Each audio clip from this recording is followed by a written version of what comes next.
Zan zan zan zan zan zan zan zan zan zan zan zan. Vuon, vuon, vuon.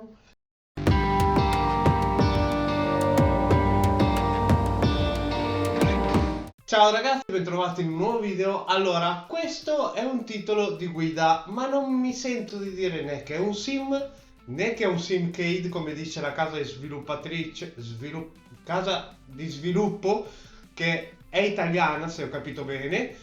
Non mi sento neanche di dire che è un arcade. Ha elementi da sim, ma una fisica arcade, perché di fatto la macchina va praticamente sui binari, ma ecco, è quello che io chiamo un arcade impegnativo. Però vi ricordo che vi lascio in descrizione il mio link referral Amazon, che se lo salvate tra i preferiti e passate da questo link prima di acquistare qualcosa o di selezionare qualcosa, Amazon riconosce a me qualcosa, perché è come se vi consigliassi Amazon, a voi non aggiunge nulla al prezzo ed è un metodo gratuito per aiutare il canale a comprare un vecchio PC per fare un retro PC o cose del genere, insomma. Grazie. Formula Legend è un titolo che ci permette di ripercorrere la storia della Formula 1 dagli anni 50, quindi dagli albori della Formula 1. Infatti la Formula 1 è nata nel 50-51, qualcosa del genere, fino a circa i giorni nostri, per il gioco base fino a metà degli anni 2020, quindi si parla circa del 2023 circa si parla. C'è un campionato nel 58, un campionato nel 68, 3 negli anni 70, 3 negli anni 80, 3 negli anni 90, 3 negli anni 2000, 2 nei 2010 e 2 nei 2020 per il gioco base. Poi con i DLC si aggiungono un altro paio di campionati, per un totale di 18 campionati nel gioco base. Le auto sono abbastanza diverse tra di loro, non si parla solo di una skin diversa. Difatti, se noi prendiamo le macchine degli anni 60, del 68, ci sono già le prime auto con gli alettoni e auto che non avevano gli alettoni. Poi se andiamo negli anni 70 ci sono le auto con 6 ruote e le auto con la turbina o l'elica dietro, che alcune erano fatte così e altre no. Insomma, non si parla solo di una diversità in fatto di skin, ma proprio la forma è fatta diversa.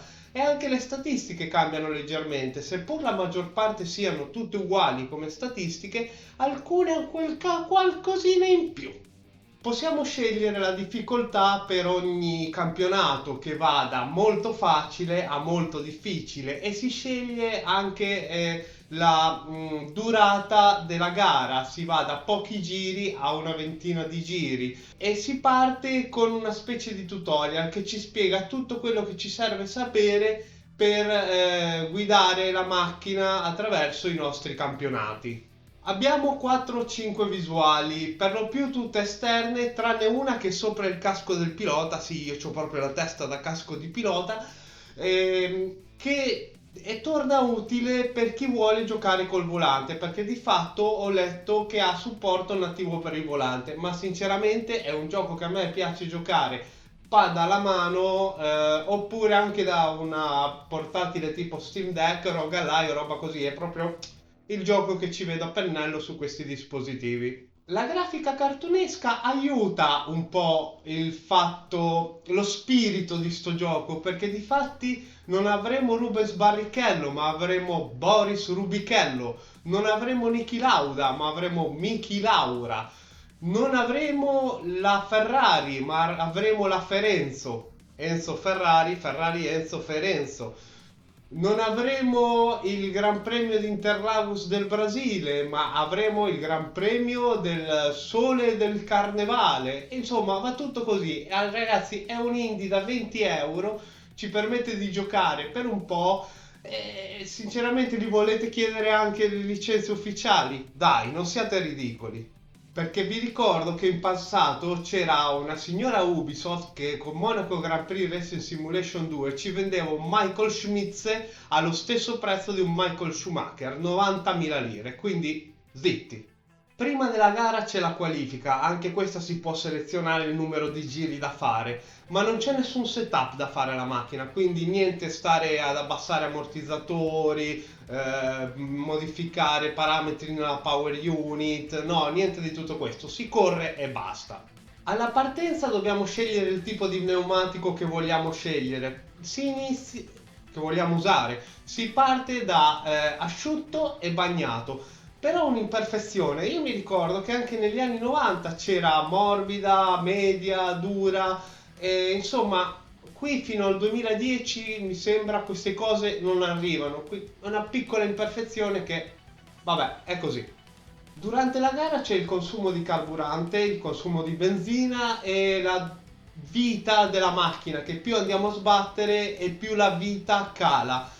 Però è tutto ripristinabile dai box. Poi c'è nei box un mini gioco che si fa premendo i tasti A, B, X, Y, che non ho capito bene a cosa serve, perché due volte ho sbagliato due tasti, ma comunque è andato sempre più o meno bene, quindi non so esattamente a cosa serva questo minigioco, però è soddisfacente farlo velocemente e fare anche un pit stop in meno di 5 secondi che ti dà l'achievement, carino. Nella pista c'è la parte gommata dove c'è più aderenza e la gomma rende di più. Insomma, sarebbe la traiettoria consigliata, non consigliata, quella perfetta dove passano più o meno tutte le macchine.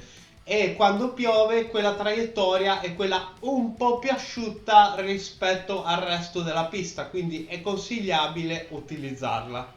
Forse è per quello che alcuni fanno sbatti sbatti continuamente e non arrivano a fine gara.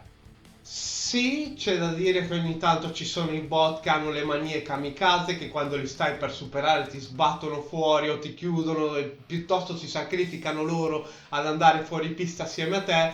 È una cosa che sinceramente mi sta un po' lì, però ricordo che anche simulazioni più blasonate che si fanno gran vanto del loro realismo, insomma, hanno lo stesso problema. Quindi, oh raga, un bel gioco al netto di qualche problemino, però comunque molto divertente, molto carino. Io mi sono divertito tanto. È stato un gioco droga, non sono riuscito a staccarmi da giocare. Infatti, in poco più di 2 giorni ho completato tutti i 18 campionati che sono durati all'incirca 26-27 ore.